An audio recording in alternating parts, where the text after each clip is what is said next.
Introdução ao livro do profeta Zacarias.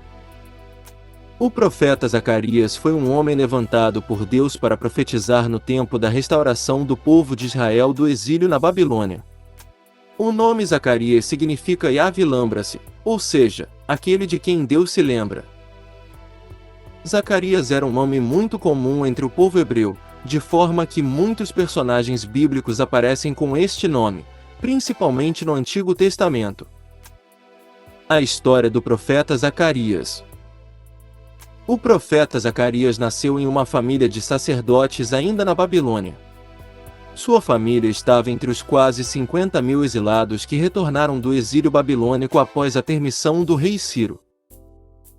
Zacarias era filho de Baraquias, porém em algumas passagens bíblicas ele aparece como sendo filho de Ido, que na verdade era seu avô.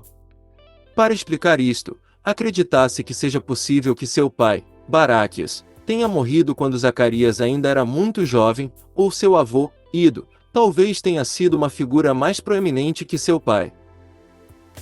Além de profetas, Zacarias também era sacerdote, assim como os profetas Jeremias e Ezequiel também foram antes dele.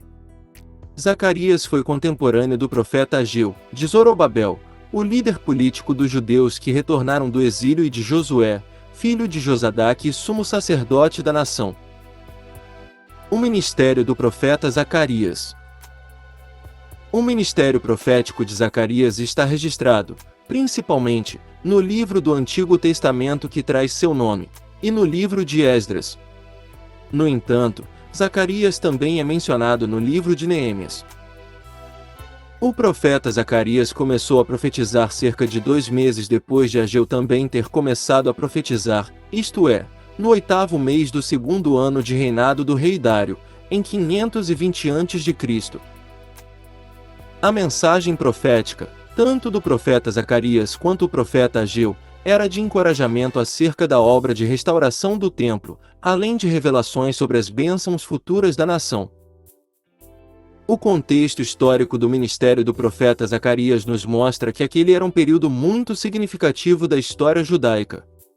Os exilados haviam conseguido a permissão para retornarem à sua terra, e entusiasmado, se propuseram a reconstruir o templo em Jerusalém que tinha sido destruído.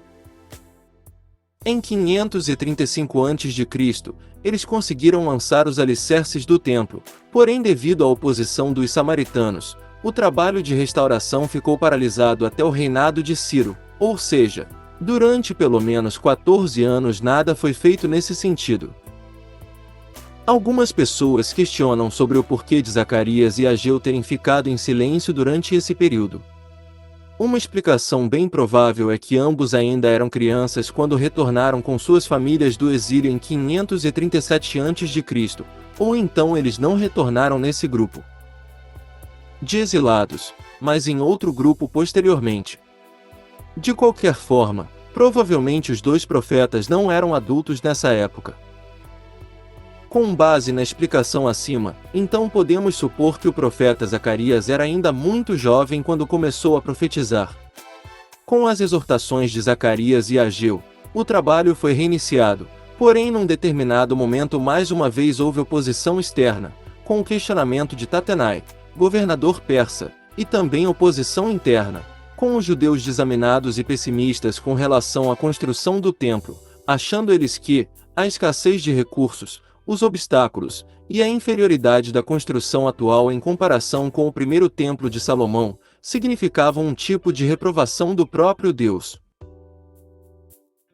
É neste cenário que os profetas Zacarias e Ageu profetizaram, convocando o povo ao arrependimento da negligência que estavam demonstrando, e encorajando-os a confiarem nas promessas do Senhor. O povo respondeu às mensagens do Senhor proclamadas através dos 2 profetas, e em 515 a.C. o trabalho foi concluído. As profecias de Zacarias. As profecias do profeta Zacarias, além de tratar das questões relacionadas à reconstrução do templo, também apontavam para a realidade do reino de Deus no futuro. Assim, algumas profecias do profeta Zacarias possuem uma aplicação imediata, num futuro próximo à restauração da comunidade após o exílio.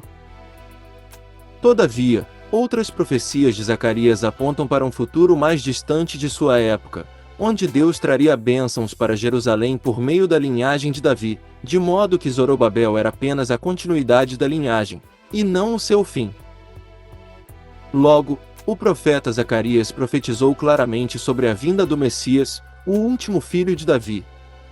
Zacarias profetizou sobre a entrada triunfal de Jesus, sobre a traição e morte de Cristo e sobre a promessa da habitação de Deus no meio de seu povo, realizada finalmente em Cristo. A própria celebração registrada em Zacarias encontrará seu cumprimento pleno no reinado do Cordeiro no novo céu e nova terra. Conheça mais sobre a Bíblia Sagrada aqui em nosso canal.